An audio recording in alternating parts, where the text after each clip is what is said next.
Boa tarde a todos, o meu nome é Diogo Josua, sejam bem-vindos a mais um episódio do podcast O Atleta Moderno. Hoje temos connosco mais um treinador das qualidades físicas, o Bruno Matos. Bruno, obrigado pelo teu tempo, pela tua disponibilidade. Gostava que numa primeira fase te apresentasses aqui aos nossos ouvintes, para quem ainda não conhece o Bruno. Diogo, boa tarde. Antes de mais, agradecer-te o convite. Espero que consigas continuar com este projeto. Eu acho que é fundamental que se dê voz aos treinadores portugueses, aos treinadores que trabalham em Portugal, porque apesar de todos nós bebermos muito daquilo que é feito lá fora, da experiência e do conhecimento de grandes treinadores que todos conhecemos lá de fora, a verdade é que é preciso perceber em que contexto é que os treinadores portugueses trabalham em Portugal e como é que conseguem aplicar aquilo que vão recolhendo lá fora e cá dentro, mas que conseguem aplicar cá dentro e, portanto, os meus parabéns por estares a fazer isto e espero que consigas continuar a trazer cada vez mais treinadores aqui ao teu programa. Bem, eu chamo-me Bruno, tenho 28 anos, sou de Guimarães, sou mestre em treino desportivo e eu comecei o meu trajeto no desenvolvimento das qualidades físicas no Departamento de Apoio ao Rendimento do Vitória, no futebol, com o professor Paulo Mourão, que é adjunto do Mister Rui Vitória há muitos anos. Entretanto, por opção pessoal, mudei-me do futebol para o voleibol, assumi a preparação física da equipa sénior masculina de voleibol de Vitória, estive lá 2 anos. Entretanto, surgiu a oportunidade de colaborar com a Federação Portuguesa de Voleibol com as seleções séniores masculino e feminino, eu agarrei essa oportunidade. E a dada altura decidi que era importante para mim, em termos profissionais e para o que eu queria para o meu futuro, voltar ao futebol. Assumi o papel de coordenador para a formação do Departamento de Apoio ao Rendimento de Vitória e fui também o preparador físico do Sub-19. Depois, novamente, numa perspectiva pessoal e de pensar no que eu queria para o meu futuro, saí do Vitória, do futebol de Vitória e assumi este projeto do PIC e hoje sou um dos coproprietários dos nossos centros de treino e é pela empresa que desenvolvo toda a minha atividade. Perfeito, um ótimo currículo e vasto. Muitos parabéns também por isso e obrigado pela parte inicial deste projeto, deste meu projeto. Bruno, eu sei, quem não sabe também devia saber, como tu disseste, tu trabalhas com o desenvolvimento das qualidades físicas com vários atletas no DPIC. Para ti, qual é que é a importância deste desenvolvimento das qualidades físicas, mais especificamente num jogador de futebol? É importante, não é? Hoje em dia fala-se muito. Qual é a tua opinião? O que é que tens a dizer sobre isto? Ok. Eu acho que o desenvolvimento das qualidades físicas num jogador de futebol é absolutamente determinante. No entanto, eu acho que há aqui alguma confusão entre aquilo que é o desenvolvimento da qualidade física nos atletas, e eu partilhei contigo isso antes de começarmos, porque eu acho que tem que haver um processo assente numa base muito sólida, e uma base muito sólida que tem que ter pressupostos muito claros. E eu acho que há muitos agentes a participar neste desenvolvimento da qualidade física dos atletas que não têm a clareza suficiente para perceber o que é isto e quem são esses agentes, nomeadamente os atletas. É fundamental que os atletas percebam o que é isto, o desenvolvimento das qualidades físicas, que percebam que hoje em dia é moda todos os jogadores terem um PT, mas que o processo de desenvolvimento das qualidades físicas não está dependente de ter ou não ter um PT, está dependente da forma como eles conseguem mudar e adaptar os comportamentos deles, porque isto é um processo que é para alongar ao longo da carreira toda deles e não pode ser um processo para 1, 2, 3 meses ou para uma época. E os atletas têm que perceber que a mudança de comportamentos é o paradigma fundamental para um processo de desenvolvimento das qualidades físicas funcionar. E eles têm que perceber que a responsabilidade do processo é totalmente deles. Okay? São eles que têm que ser responsáveis por este processo a toda a linha. Depois os clubes, como eu te disse, eu acredito que cada vez que os clubes limitam a comunicação com os profissionais, estão a perder uma oportunidade de ouro para recolher informação extra sobre o atleta que não conseguem recolhê-la por eles mesmos. repara, os atletas estão 3, 4 horas por dia no clube. As 20 horas que sobram do dia, 99% dos clubes não têm o mínimo de informação sobre o que acontece com os atletas. Okay? E é aí que o nosso papel pode ganhar ainda mais dimensão. Okay? Nós temos a capacidade de, durante o resto das horas que o atleta não está no clube, educá-los àqueles que são os comportamentos que eles devem ter fora do clube, conseguir comunicar com eles durante todo o dia e ajudá-los nesse processo. E ao fim e ao cabo nós estamos a recolher informação que é muito útil para nós, mas também pode ser muito útil para os clubes. Repara, os teus atletas mandam-te fotos daquilo que comem, mandam-te fotos de como é que vão alongar em casa, como é que vão meditar, mandam-te fotos do artigo que viram na revista Maria, que se usassem máscara iam ser os novos Messis. Eles mandam isso tudo para nós. Okay? Eles até o que fazem com as esposas deles, com os filhos deles, eles partilham tudo connosco. Isso são informações que, se os clubes quisessem aproveitar, tinham dados mais robustos para juntar àqueles que eles conseguem recolher no clube sobre aquilo que são as rotinas do atleta. E isso pode ser importante para nós percebermos ou individualizarmos ainda mais a resposta que o atleta tem ao programa de treino. Percebes? E eu acredito que os clubes, principalmente em Portugal, continuam ainda a pecar muito nesse aspecto, por culpa deles e por culpa nossa dos profissionais. E se isto fosse otimizado, se esta comunicação fosse otimizada, repara, os clubes conseguiam recolher muito mais informação sobre o atleta. Conseguimos dizer, ok, Bruno, eu no clube garanto que o atleta é capaz de fazer A, B, C. Eu dizia, ok, o que é que vocês não conseguem fazer no clube? X. Ok, eu garanto X, vocês garantem A, B, C, então vamos juntar isto e vamos tornar o processo mais fluido e com melhores resultados para o atleta. Isto é resultar no quê? Num processo muito mais valorizável, ou seja, íamos acrescentar mais valor ao atleta, o atleta ia ter condições para render mais, para render melhor, e no fundo quem é que ia ganhar? Íamos ganhar todos. Okay?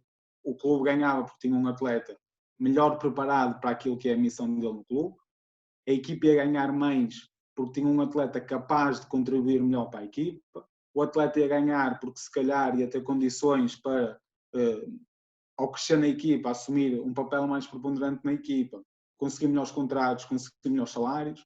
Okay? O treinador ia ganhar porque a equipa dele tinha um elemento que estava a contribuir ainda mais para o sucesso da equipa, e nós íamos ganhar porque o nosso atleta estava a cumprir aquilo que foi a ideia dele quando nos procurou. Nenhum treinador quer ganhar mais do que eu, ok? Nenhum treinador, porque se fores treinador e um atleta teu se lesionar e ele fica de fora, o teu emprego é garantido, ok? Um atleta meu que se lesiona, eu tenho fica ali 50-50. Vais continuar comigo e confiar no meu trabalho, ou vais assumir esta lesão à minha incapacidade, ainda que eu não tenha nada a ver diretamente com isso. Percebes? É uma situação que pode ser win-win para todos. E depois, por fim, como eu te disse, os profissionais do exercício. Eu acho que há muitos profissionais do exercício que ainda não perceberam muito bem o que é isto do desenvolvimento das qualidades físicas dos atletas. E não estão preparados para trabalhar com este tipo de população. Percebes? E um exemplo disso, para mim, claro, é treino específico para jogadores de futebol. E eu pergunto, tu trabalhas com atletas de muitas modalidades, aquilo que tu fazes em termos de organização, exercícios, progressões, com os teus atletas que não são jogadores de futebol e com os teus atletas jogadores de futebol é muito diferente? Não. Não. Ok. E por não ser diferente, nós temos aqui a resposta do quão específico é o nosso trabalho. Ok? O nosso trabalho, os americanos têm muito uma diferenciação entre aquilo que é a prática e o que é o treino. Ok? A prática é o que é específico, ok? Uma prática que deve ser deliberada, deve ser focada na tarefa, tu deves ter a intenção real de melhorar naquilo que é a tua modalidade, são aquelas tuas tarefas que são os teus gestos. Depois tens o treino, que é uma coisa que não, uma ação, uma prática, uma tarefa que não é específica, mas vai contribuir diretamente para aquilo que é a tua prática, ok? E nós temos que ver o desenvolvimento das qualidades físicas nos atletas dessa forma. A especificidade é conseguida no campo e só no campo, ponto final, ok? Um atleta não vai sprintar mais rápido só por agachar, ok? Se ele for iniciante, o agachamento até lhe pode dar algumas vantagens no que é o sprint, mas se ele não se sprintar, ele nunca se vai tornar mais rápido, ok? Porque tem que ser exposto àquilo para conseguir melhorar. E a especificidade nós só conseguimos no campo, no futebol. O treino específico para jogador de futebol é ele desenvolver as habilidades táticas, é ele desenvolver os comportamentos técnicos dele e ele conseguir responder àquilo que são as ideias de jogo da equipa dele. Isso é que é a especificidade. E quando nós queremos dissociar aquilo que é feito do ginásio àquilo que é feito no campo, é o mesmo que tu escreves uma carta muito bonita e esqueceste de pôr o endereço no envelope. Percebes? E tudo aquilo que nós fazemos, preparadores físicos, nutricionistas, PTs, psicólogos, fisioterapeutas, tudo o que nós fazemos é escrever uma carta muito bonita, com uma estrutura muito direitinha, muito organizadinha. Fechamos o envelope. O que vai determinar a direção dessa carta é o que os atletas fazem no campo. Ponto final. Ok? E a especificidade vem disto. O que é que o atleta faz no campo? Ok? E eu acho que este é o ponto número 1 para nós começarmos a pensar no que é o processo de desenvolvimento das qualidades físicas num jogador de futebol. Percebes? E quando nós temos isto assumido, quando nós conseguimos ter esta percepção das coisas, então eu acho que nós conseguimos entrar naquilo que é um processo de desenvolvimento das qualidades físicas. E tu para isso precisas de perceber a modalidade que o atleta pratica. Futebol, ok. Qual é o nível competitivo? Está no CNS? Está na Primeira Liga a lutar para não descer de divisão? Está na Primeira Liga numa equipa que joga Champions? Qual é o calendário associado a esse nível competitivo? Joga de domingo a domingo? Joga quarta, domingo, quarta? Okay? Qual é a posição do atleta? E dentro da posição, quais são as obrigações ou os comportamentos táticos que ele tem que ter em função da organização da equipa? É diferente eu ser um central e estar no esquema 3-4-3 ou ser um central que está no esquema de 4-4-2. Ok? Os meus comportamentos táticos são completamente diferentes, logo isso tem uma demanda fisiológica diferente. Ok? Depois de eu perceber qual é a modalidade que o meu atleta pratica, eu tenho que perceber, ok, para estas exigências, que tipo de atleta é que eu tenho que ter? E aí é que começas a individualizar o trabalho. Sabes que tens 2 fatores de risco principais, que são uns que tu não consegues modificar e outros que tu consegues modificar. Os que tu não consegues modificar, principalmente a idade e a lesão prévia. Okay? De que forma é que a idade e a lesão prévia vão influenciar a forma como tu olhas para o atleta e para todo o desenvolvimento das qualidades físicas dele? Certo? É difícil eu preparar? É difícil. É diferente eu preparar um programa de treino para um atleta de 20 ou para um atleta de 33, certo? É tudo diferente. Desde a gestão da carga, ao impacto que essa carga tem no atleta, até a forma como o atleta consegue tolerar essa carga. Em função da lesão prévia, é completamente diferente eu programar um treino para um atleta que já tem lesão prévia, e se tens lesão prévia, tu és uma bandeira vermelha para toda a tua carreira, ok? Nós vamos ter que ter sempre atenção a isso, ou para um atleta que nunca teve problema nenhum. Isso é logo uma diferença brutal naquilo que é a nossa forma de olharmos para o atleta. Depois, os fatores de risco que tu consegues modificar. Quais são os principais? Os níveis de força e a carga de treino. Okay? A carga de treino é o principal fator de risco num atleta. Okay? Seja por excesso, seja por déficit, é a carga de treino. E por incrível que pareça, no nosso trabalho nós temos muito pouco controle sobre a carga de treino. Ou tu tens uma comunicação muito eficaz com o clube, ou é difícil tu teres controle sobre a carga de treino do atleta. Okay? Isso tem que nos fazer pensar sobre aquilo que nós vamos fazer na nossa prática. E depois, os níveis de força. E aqui é que a porca começa a torcer o rabo, porque qual é a postura da maior parte dos profissionais? É jogador de futebol, tem falta de força. Okay. Todos ou a maior parte dos profissionais assumem que se um jogador de futebol entra comigo tem falta de força. Okay. E nós temos que ter um processo muito bem organizado que nos dê respostas à questão que é, qual é a real necessidade deste atleta? Okay? O que é que este atleta precisa verdadeiramente? Porque é que este atleta me procurou? E ele pode, efetivamente, precisar de aumentar a capacidade do sistema neuromuscular produzir mais força. E ele pode precisar de aumentar a capacidade de determinadas estruturas de tolerarem mais carga. Mas ele também pode precisar de reduzir o stress que é imposto sobre determinadas estruturas. Okay? Nem sempre é força. Repara, tu recebes um atleta que vai trabalhar contigo. Tem recorrentemente queixas no isquiotibial. Okay? Tu fazes as avaliações que tens que fazer. Em termos de controle motor de estabilidade, está tudo bem, aparentemente.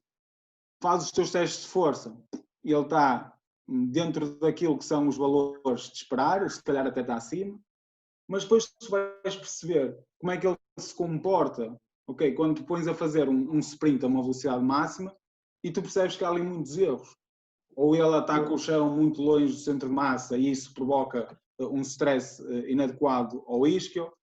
Enfim, podem ser muitas coisas. E ele precisa de mais força para melhorar isso? Não, necessariamente. Tu corriges, por exemplo, ele ataca muito longe ou muito à frente do centro de massa ao chão. Se conseguires corrigir isso, só o facto de ele conseguir atacar o chão mais próximo do centro de massa vai reduzir substancialmente o stress no isquio. Claro. Okay? E tu não aumentaste a capacidade do sistema neuromuscular a produzir mais força. Tu reduziste foi o stress que estava sobre uma estrutura que estava recorrentemente a dar problemas. Faz sentido? Muito. E eu acho que nós temos que ter esta perspectiva daquilo que são as necessidades do atleta, nestes fatores muito, muito bem delineados, porque eu não posso assumir que, ok, o jogador de futebol vem ter comigo, precisa de aumentar a força. Não. E da experiência que nós temos, nem sempre os jogadores de futebol precisam de aumentar a força. Okay? E eles têm uma educação motora pobre, ok? E têm dificuldade em ter controle sobre a força que são capazes de produzir. Percebes? Não têm falta de força necessariamente. Okay? E, portanto, tendo em conta estes fatores que nós falamos, que é qual é a modalidade, qual é o atleta, quais são os fatores de risco que eu consigo modificar, quais são os fatores de risco que eu não consigo modificar, eu programo o meu trabalho com 3 bases muito claras. Primeiro, tentar diminuir a incidência de lesão, e esse é o objetivo principal. E enquanto tento diminuir a incidência da lesão, eu tento aumentar a performance, seja lá o que isso for, ok? E tento ter uma gestão do impacto da fadiga nesse atleta. Okay? Mas para isso, eu tenho que ter muito bem definido qual é o meu processo, qual é o meu sistema, para perceber quais são as reais necessidades do atleta. E é o erro número 1, é assumir que se um jogador de futebol nos procura, tem falta de força. Ok? E é o erro número 2, é achar que só aquilo que nós vamos fazer no ginásio é que conta para a necessidade do atleta. Okay? E muitas vezes nós trabalhamos com um atleta tudo menos ginásio e o atleta melhora substancialmente. Okay? Porque nós atacamos uma necessidade específica dele e não uma necessidade que vai de encontro àquilo que é muitas vezes o nosso ego, que é eu tenho um jogador que levanta mais, eu tenho um jogador que é mais rápido, eu tenho um jogador que salta mais, eu tenho mais dados para mostrar. Claro. Ok? Mas isso não significa que nós estejamos realmente a ter um impacto significativo naquilo que é a performance do atleta, porque a performance do atleta mete-se no comportamento dele em campo. Ok? E para isto, nós temos que responder a algumas recomendações genéricas que não podem ser vistas como uma obrigatoriedade. Okay? Eu acho que esse é outro problema, que é, há dados na literatura que nos sugerem que nós devemos ter nos exercícios principais X valores de força em função do peso corporal. Okay? Mas isso não é uma obrigatoriedade nossa. Okay? Isso serve para nós termos uma base de sustentação que nos ajuda a guiar o nosso processo. Okay? Nós sabemos que à volta destes valores, e esses valores representam alguma coisa no meu programa de treino. Ou que o atleta está preparado para receber um tipo de estímulo diferente, ou que o atleta está preparado para um tipo de progressão diferente, ou que o atleta já apresenta capacidade para tolerar um tipo de stress diferente. E esses números são um indicador, ou a proximidade desses números são um indicador que nos pode querer dizer que nós estamos mais perto ou mais longe de podermos progredir ou que devemos regredir. Não são uma obrigatoriedade, tal como os exercícios. Nós não podemos olhar para os exercícios como havendo exercícios obrigatórios, percebes? Porque neste exemplo, imagina, tu podes ser na tua equipa um jogador de 50 quilos e um jogador de 100 quilos. Para os dois terem que agachar 2 vezes o peso do corpo não é igual, percebes? E podes ser um jogador de 1,50 m e um jogador de 2,10 m. Para os dois agacharem não é a mesma coisa, percebes? E não é porque não tenham força, ok? Nós sabemos que há exercícios que teoricamente são melhores, okay, para potenciarmos determinado tipo de adaptação. Mas se os nossos atletas não os puderem realizar, ok, vamos procurar uma solução que nos permita uma sobrecarga idêntica, por exemplo, mas sem sujeitarmos o atleta a um risco desnecessário. E eu acho que isso que é muito importante e acho que a individualização parte muito por aí. Primeiro é, quem é o meu atleta? Okay? Quais são as necessidades dele? O que é que eu consigo, o que é que eu não consigo fazer com ele? E depois vamos individualizar. Individualizar há este conjunto de exercícios que parecem ter o melhor resultado, ok? Vou adaptar esse exercício àquilo que o atleta consegue fazer e não vou adaptar o atleta aos exercícios que eu quero fazer, ok? E depois, individualizar não é, eu tenho um programa de treino para cada atleta com os exercícios todos diferentes, não. Eu tenho os meus princípios, ok? Os princípios em que eu acredito, baseado na experiência, baseado naquilo que a literatura nos diz, baseado naquilo que é a resposta do próprio atleta, ok? De que forma é que eu posso arranjar ferramentas que respeitem esses princípios? Isso é que individualiza o treino. E eu acredito que quando nós assumimos estes pressupostos todos, quando nós garantimos que este processo funciona de uma forma lógica, pensada, sustentada, que nós conseguimos discutir o porquê daquilo que fazemos, eu acho que sim, o desenvolvimento das qualidades físicas é absolutamente determinante. Quando nós não conseguimos ter um processo assim tão pensado, justificável, ok? Eu acho que o desenvolvimento das qualidades físicas passa um bocadinho para segundo plano. Eu acho que é o David Joyce, acho eu, que tem uma equação da lesão. E é muito fácil nós percebermos o nosso papel no desenvolvimento das qualidades físicas quando olhamos para essa equação. Ele basicamente diz-nos que nós temos fatores de risco intrínsecos, os modificáveis e os não modificáveis. Quando um atleta que tem fatores de risco é exposto a um fator extrínseco, como a carga de treino, por exemplo, esse atleta torna-se um atleta mais predisposto a ter lesão. Okay?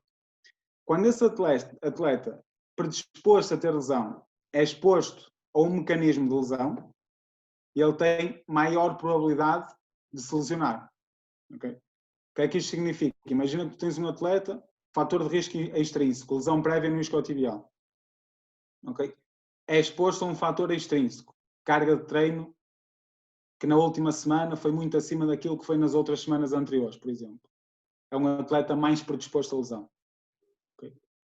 Quando esse atleta que é mais predisposto no jogo tem que enfrentar um mecanismo de lesão, como seja repetir sprints à velocidade máxima, por exemplo, ele torna-se mais suscetível. E um atleta que é mais suscetível é um atleta que tem maior probabilidade de lesão. Então, o nosso papel qual é? Tentar intervir sobre os fatores intrínsecos, principalmente os que conseguimos modificar, nos que não conseguimos modificar, arranjar estratégias que andem à volta disso, de forma que o atleta consiga tolerar os fatores extrínsecos, ok? E de alguma forma, enquanto faz isso, consiga aumentar a performance. Não importa se é porque aumentou a capacidade de produzir força, não importa se é porque tolera melhor a carga de treino, não importa se é porque recupera melhor entre ações ou entre jogos, não importa como é que ele aumentou a performance. Okay? O que importa perceber é que nenhum atleta que tu tenhas a agachar muito vai ser o melhor na modalidade dele. Tu não vais marcar mais golos porque és o mais rápido a arrastar a sled. Tu não vais jogar numa equipa que luta para ganhar o título porque és o gajo mais forte no ginásio. Não. Tu, para conseguir ser o gajo mais forte, para conseguires ter os melhores contratos, para conseguires ter uma progressão na carreira, tu tens que perceber que tu tens que ser aquele que, dentro de campo, cumpre à risca os pressupostos que a equipa delineou para ti. Okay? Se tiveres a habilidade técnica suficiente e se tiveres os comportamentos táticos que respondem àquilo que é a ideia do treinador, tu vais crescer na tua carreira e vais assinar melhores contratos. Nós só tentamos dar ferramentas para que tu consigas mais vezes, mais tempo e de melhor forma, mostrares a tua habilidade técnica e manteres o teu comportamento tático. Baseado nisto, eu acredito muito no desenvolvimento das qualidades físicas.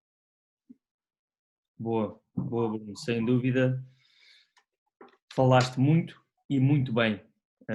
Nada assim a acrescentar e gostei de ouvir tudo, mas basicamente, resumindo, é isso que tu disseste, essa falta de comunicação entre nós e os clubes, e esse trabalho de nós às vezes olharmos só para nós e concluirmos, se calhar às vezes olhamos só para o nosso plano de treino, não temos essa visão do atleta, ok, quem é que ele é, está nesta liga, quantos jogos tem, e isso tudo influencia, lá está aquilo que tu disseste e bem, o processo e aquilo que nós vamos acrescentar no treino, não é? E aquilo que vai ser o nosso plano de treino.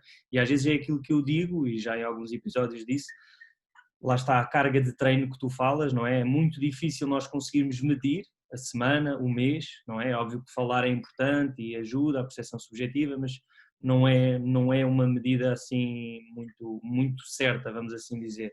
E por vezes aquele treino que nós estamos a dar ao nosso atleta, jogador de futebol, natação, qualquer atleta, mas neste caso estamos a falar de jogador de futebol, pode ser, pá, eu acho que isto é o mais indicado para ti, da maneira como tu chegaste aqui, da maneira como tu disseste que foi a tua semana, ou seja, não precisamos de, ainda existe muito aquela, não, treino bom, pá, o gajo saiu de lá todo suado, isto é que foi mesmo um treino a sério, não é? E depois um bocadinho aquilo que tu falaste da especificidade, não é? Ou seja, a especificidade dentro do ginásio, isso, pá, não, a especificidade é aquilo, é o contexto real onde o jogador, não é, está e, ou seja, nós temos que perceber e individualizar, como tu disseste muito bem, o que é que ele precisa, se calhar não precisa de força, não é? E aquilo que eu às vezes vejo quando vou para o campo com alguns jogadores de futebol é que efetivamente coordenação zero, e quando eu digo coordenação não estou a falar de escadas, não, isto dava outro podcast, estou a falar mesmo de uma perna com a outra, ou os membros inferiores com o membro superior, não é? Ou seja, são coisas que nós achamos, pá, faz isto tranquilo, até com uma bola, mas depois quando tiras a bola, pá, espera aí, realmente ele não é... Mas às vezes é aquilo que tu disseste, é não saber. Depois quando se melhora aí, ok, já corre, já sprinta, como falaste bem, de uma maneira diferente, melhor, que é sempre esse o nosso objetivo e como também disseste, não sabemos o que é, entre aspas, melhorar a performance, mas efetivamente é com que ele jogue mais, ou seja, mais entre aspas, mas no contexto real, não é? E consiga estar apto para aquilo que o treinador, neste caso, falando de futebol, espera dele, não é? Acima de tudo, é isso. E não é só, principalmente relativamente à carga de treino, nós hoje com esta questão da monitorização, do controle da carga, das estratégias de recuperação, nós estamos a perder o essencial que é, sem carga não há adaptação. O objetivo não é o atleta recuperar muito bem, o objetivo ou não ter carga de treino. Não, o princípio principal é treinar. Okay? Os jogadores de futebol precisam de começar a treinar mais, ok? E mais não é só em quantidade, mas também em qualidade. E quando eu falo de gerir a carga de treino, que a carga de treino é o mais importante e que nós não temos informação sobre a carga de treino, a verdade é que eles treinam tão pouco, okay, que nós às vezes temos que ter atenção se não fazemos muito mais do que aquilo que eles estão habituados, okay, ao invés de pensarmos se este bocadinho extra que nós estamos a adicionar não vai estragar tudo. Okay? Isso joga em nosso favor. No entanto, o perfeito era nós realmente conseguimos controlar tudo e por isso é que era perfeito que os clubes e que os jogadores só treinassem nos clubes. Okay? Nós tínhamos menos trabalho, mas isso era o perfeito. Na verdade, os clubes não conseguem fazê-lo por vários motivos. E isto melindra muitos clubes. Quando nós dizemos que os clubes não têm recursos nem humanos, nem materiais para conseguirem dar resposta às necessidades dos atletas. E não tem mal nenhum que não tenham. Okay? Isto não é uma crítica, é uma constatação de um facto. E já que não têm, a forma mais fácil de nós garantirmos que a falta de noção que nós temos da carga de treino não era um problema, era o clube comunicar connosco. ok? E isso assim nós conseguimos garantir que parte do problema estava resolvido. Agora, deixar claro que esta questão de controlar a carga de treino e a carga de treino dos atletas e a recuperação e a monitorização é preciso treinar. Okay? Os atletas precisam de treinar e nós estamos quase a chegar a um ponto em que nós quase que preferimos tirar o atleta do treino para não se cansar, a ter o atleta no treino a cansar-se um bocadinho mais. Okay? A dose faz o veneno. E quanto mais dose o atleta for capaz de tolerar, menos eficácia, menos dano o veneno também vai provocar nesse atleta. E depois nós temos a questão de os educar, não só nos 2 dias por semana que eles serão connosco. Okay? Não é só, ok, como é que tu estás hoje, deixa eu ver o que é que eu posso fazer contigo. Nos outros dias também. Ok, o treino hoje foi isto, então tu tens o dever de, por ti, assumir este tipo de comportamentos. Percebes? Porque esta discussão com os clubes não se devia estender só aos profissionais de exercício. Há jogadores que têm nutricionistas pessoais, há jogadores que têm psicólogos pessoais, há jogadores que têm fisioterapeutas pessoais.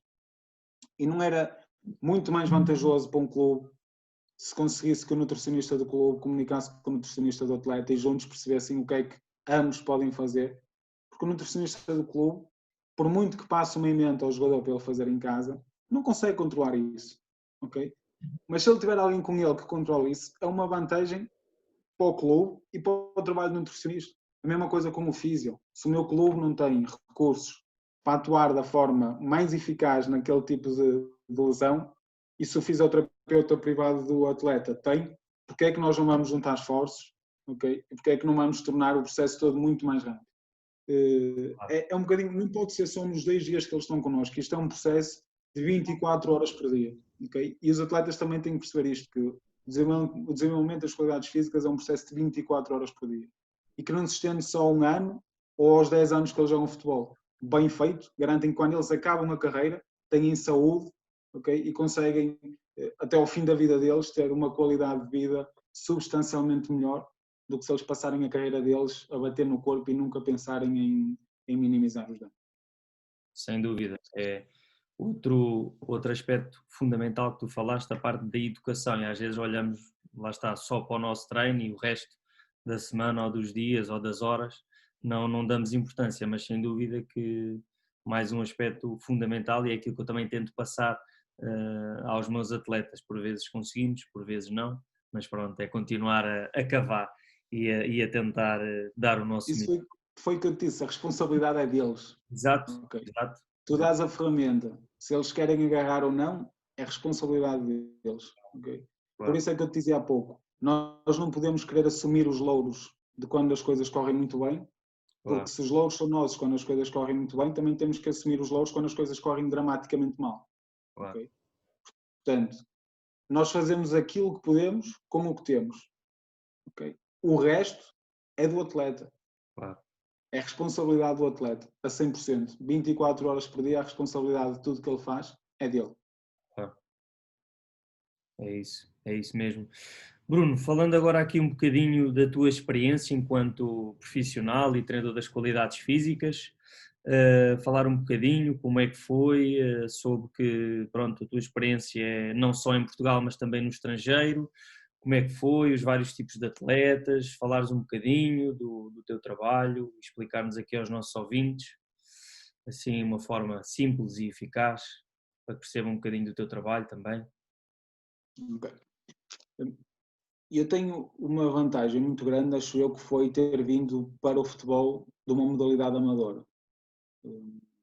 E isso trouxe-me a aprendizagem de que nem sempre quando as coisas são muito profissionais ou quando as coisas envolvem muito dinheiro ou muitos recursos são melhores ou têm melhores resultados. Uhum. E o compromisso que eu trago dos atletas amadores que realmente fazem aquilo e levam tudo muito a sério, moldou um bocadinho a minha personalidade e a forma como eu lido com os atletas profissionais de futebol. E isso foi o que começou a construir, acho eu, a minha postura perante os atletas. E depois, ao longo destes anos, o facto de ter conseguido trabalhar em Portugal, estive na Alemanha 3 ou 4 meses, não me lembro, estive na Grécia meio ano. Basicamente é recolher informação e recolher experiência que te permitem juntar essa experiência que eu trouxe das amadoras para ir construir um bocadinho o teu caráter. E o que é que eu fui aprendendo? Em Portugal, quanto mais baixo é o nível das equipas e quanto menos recursos as equipas têm, mais difícil é comunicar com eles. Okay? Quando o nível é mais baixo e há menos recursos, que é onde supostamente deveria ser mais fácil comunicar com os clubes, comunicar com as pessoas que estão lá, isso não acontece. Okay? Nós temos atletas de CNS que são semi-profissionais, que são proibidos de treinar no ginásio porque o treinador não deixa. Okay? E de repente tenho a oportunidade de ir lá para fora, para um campeonato alemão, altamente profissional, dos campeonatos que mais dinheiro gera em todo o mundo, para uma realidade completamente diferente em que os clubes dizem, ok, e eu pago-te X, tu tens a responsabilidade de garantir que estás preparado para aquilo que é a tua missão. E está tudo bem. Eu fui para a Alemanha, com um atleta que estava no Eintracht. Toda a gente na estrutura do clube sabia que o atleta tinha alguém de fora a trabalhar com ele. Toda a gente no clube sabia que outros atletas tinham alguém de fora a trabalhar com ele. Nós tínhamos as instalações do clube disponíveis para nós trabalharmos com os atletas. Nós acabamos por não fazê-lo por opção do atleta, porque depois há muito mais coisas envolvidas do que só o treino. Claro. Então optamos por não fazê-lo. Na Grécia, toda a gente sabia que o atleta treinava fora, toda a gente sabia que outros atletas treinavam fora, e isso não era problema. Okay? Se tu me perguntares, e comunicação com os clubes, havia dois contextos muito diferentes. Quando eu fui para a Alemanha, e ele vem de lesão grave, e fraturou na altura 2 vértebras, lesão grave, percebemos que a época estava a correr muito bem para o clube e o clube não ia contar com ele, então o objetivo era resgatá-lo para Portugal. E dessa forma fui para lá com o objetivo de o preparar minimamente para ele estar apto para voltar a receber carga de treino. E, portanto, a informação que eu tinha relativamente ao que ele fazia eram dados GPS. Ok? Não tinha mais informação nenhuma relativamente de ginásio e tudo mais, tinha da parte dele. Ok? E também os físios na altura não se mostraram muito interessados em mostrar o que é que ele estava a fazer fora, porque lá há muito aquela cultura do ok, faz o que quiseres. Ok? Se estiveres bem, faz o que quiseres. Na Grécia, um bocado diferente, nunca consegui comunicar com os responsáveis do clube, mas recebia toda a informação relativamente ao que ele fazia. Dados GPS, vídeo do treino, o que ele fazia no ginásio não fazia no clube, eu tinha acesso a tudo isso. Apesar de não comunicarmos diretamente, trocávamos informação indiretamente. Ok? E o que é que isso de que forma é que isso me fez adaptar? Primeiro, perceber que nós aqui temos que lutar contra um contexto que é muito mais desfavorável. O nível é pior e não basta o nível ser pior, nós também temos que lutar com uma mentalidade que ainda não tem abertura para isso. E eu disse antes de começarmos isto que eu também considero que nós profissionais temos muita culpa no facto ou na forma como os clubes olham para o nosso trabalho. Nós também temos muita culpa. E esse atleta, quando estava cá em Portugal, o clube sabia que ele trabalhava comigo, não concordava, mas como as coisas estavam a correr bem, então assumimos que era um pacto de não agressão. Ok? E, portanto, da nossa experiência, de tudo que de todos os atletas que nós temos lá, muitos em Portugal, muito poucos são os clubes que querem comunicar connosco. Okay? Alguns comunicam, a maior parte não quer comunicar. Corta a relação, corta a comunicação e faz o que quiseres, basicamente. Se correr mal, a culpa é nossa, se correr bem, a culpa é deles. Ok? Em termos de treino, como é que nós ajustávamos as coisas? Na Alemanha, nós treinávamos 2 vezes por dia. De manhã nós fazíamos a pré-ativação para o treino, digamos assim, era feita comigo, depois ele treinava, voltava para casa, almoçava, dormia e no final da sexta fazíamos treino de força. 2 vezes por semana fazíamos treino de força, nos restantes dias tínhamos essa questão da prática e avaliação antes do treino, e depois nos outros dias da tarde ou fazíamos trabalho de mobilidade, ou fazíamos microdoses de alguma coisa que tivéssemos detectado que fosse uma maior necessidade dele. Na Grécia, um cenário completamente diferente, um campeonato completamente diferente, uma exigência completamente diferente, uma dinâmica de treino no clube completamente diferente, e aí treinávamos força todos os dias. Íamos 3 vezes à pista e 2 vezes por semana fazíamos força no ginásio. Força no ginásio e força na pista, ok? Porque é que fazíamos todos os dias? Em vez de condensarmos tudo em 2 dias da semana, eu estava lá full time, só trabalhava com aquele atleta, eu podia dividir tudo ao longo da semana, ok? Então nunca tínhamos um dia muito pesado, íamos distribuindo o estímulo ao longo dos dias. E porque é que nós íamos à pista 3 vezes por semana se o atleta já tinha os treinos todos os dias no clube? Nós recebemos toda a informação do clube e aquilo que o atleta fazia estava muito longe daquilo que era necessário para a posição dele, para o campeonato que ele estava e para as expectativas que nós tínhamos, nós, quando eu digo nós, era nós, empresários, clube de origem, para as expectativas que tínhamos para ele. Então decidimos que fazia sentido fazer aquele trabalho, que aquele trabalho que nós íamos fazer não chocava em nada com o que ele estava a fazer no clube e, portanto, era 100% seguro e toda a gente sabia do que estava a ser feito. Em Portugal, nós não funcionamos nesse contexto, ok? Em Portugal, nós recebemos atletas no máximo 2 vezes por semana. Se forem miúdos, até só vêm 1 vez por semana. Séniores vêm 2 vezes por semana normalmente. Alguns têm os 2 dias no ginásio, alguns têm os 2 dias fora do ginásio e alguns têm um dia no ginásio e um dia mais fora do ginásio. Porquê? Depende do que cada um deles precisa, depende das necessidades que nós detectamos em cada um, depende das condições em que eles estão no clube, são titulares, são suplentes, são reservas, depende de muita coisa. Não dá para ter aqui uma receita para dizer fazemos isto, fazemos aquilo, fazemos aquilo outro. Não. São 3 realidades muito diferentes. A Alemanha no topo, em termos de qualidade e de recursos à volta daquilo que está no futebol, não quer dizer que se trabalhe melhor do que em Portugal, atenção, estou a dizer que há mais recursos, que é um futebol diferente, que há mais gente envolvida. Portugal no meio, com muitos recursos, mas ainda com muita gente com pouca clareza daquilo que é a nossa missão e qual é a missão do clube e qual é a missão do atleta. Uhum. Depois Grécia é um campeonato periférico, com poucos recursos, com muito pouca formação profissional e que serviu muito para aprender ainda um bocadinho mais sobre o que é estar no futebol, o que é que tu precisas ter para estar neste contexto, com que tipo de pessoas é que precisas lidar, não precisas lidar, muito interessante nesse sentido. Não sei se respondi à tua questão, se era dentro disto.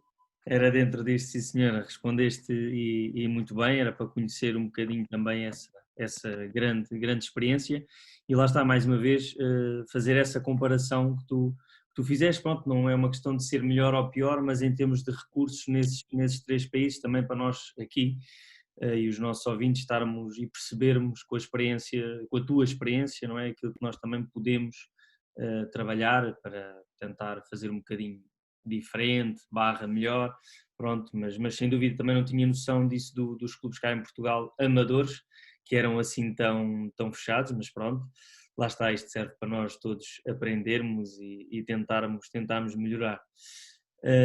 Deixa-me só deixar uma nota.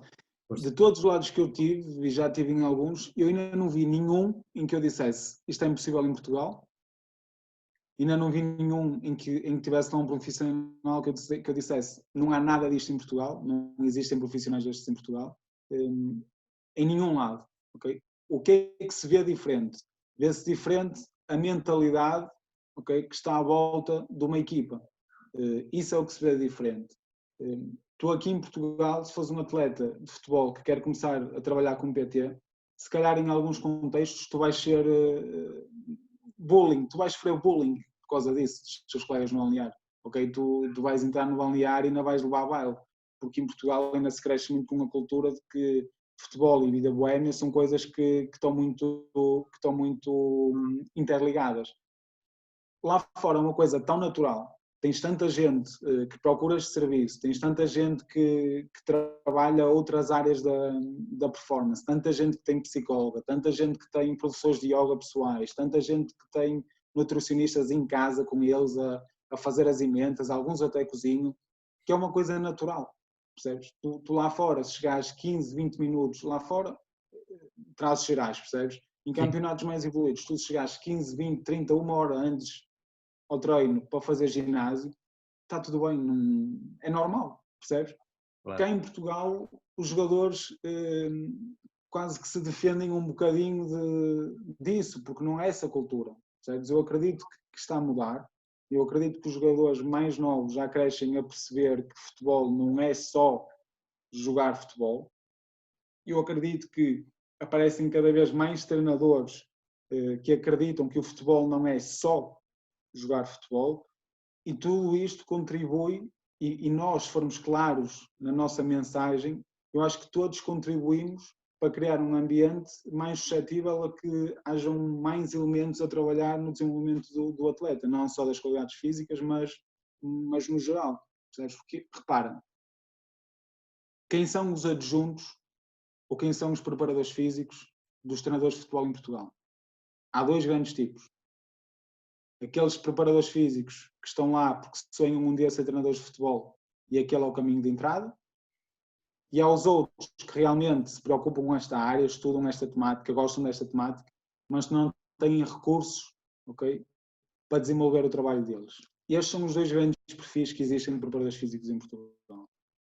Como é que nós queremos influenciar positivamente os treinadores se o principal ou um dos principais aliados deles não acredita no nosso trabalho?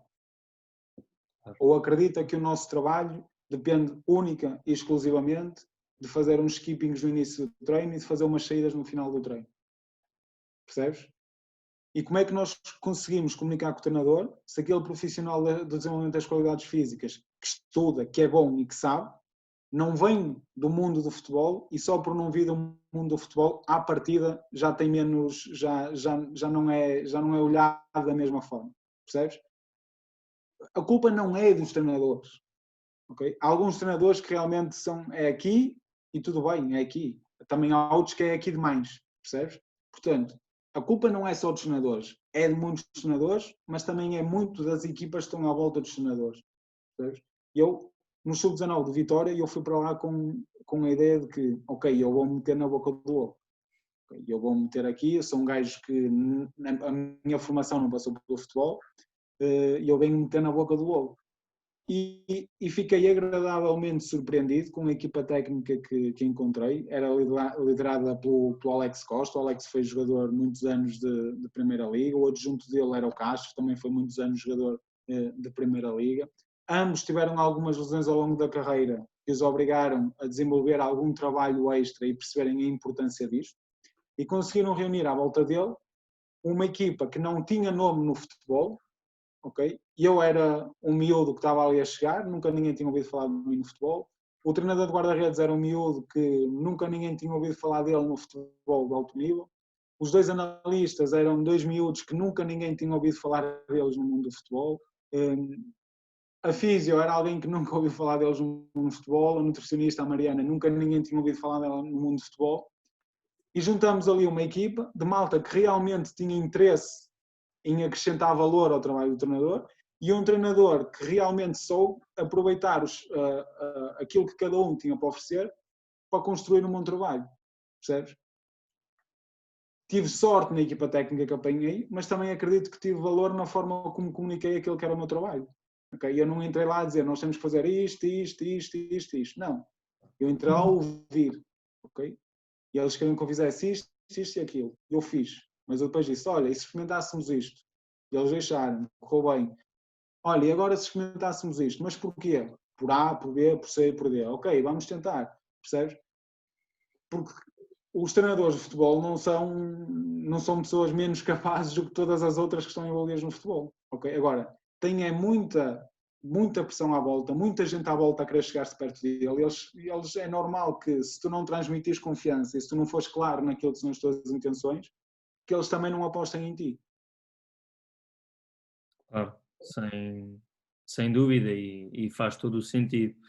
Hum, Bruno, a conversa já vai longa, mas por mim eu continuava, porque estou a gostar imenso e a aprender muito contigo.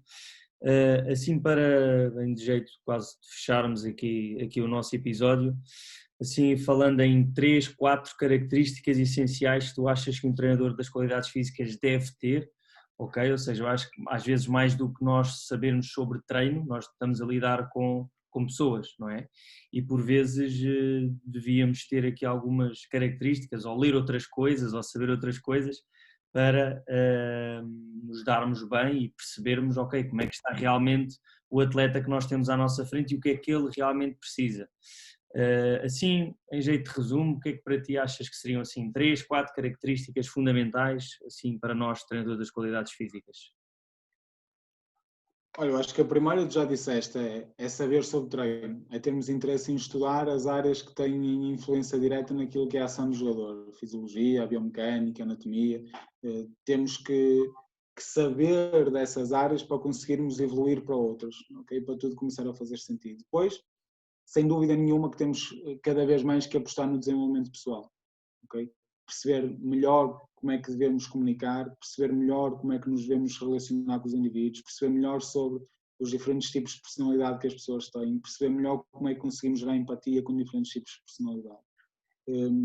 Acho isso essencial. Hoje em dia fala-se muito naquilo que são os soft skills, que todos os profissionais devem procurar e desenvolver os seus soft skills. Hoje em dia isso não são só soft skills, são também skills essenciais. Okay? Não é algo que se deva ter, é algo que se tem que ter. Essa questão do desenvolvimento pessoal e de tu perceberes muito mais sobre relações humanas do que aquilo que há uns anos atrás se sabia. Depois acho que deves ser apaixonado por aquilo que fazes, e apaixonado significa procurares estar presente em coisas importantes da tua área. Há uma feira grande do fitness, deves estar lá. Há um evento grande com formadores internacionais, acho que deves estar lá.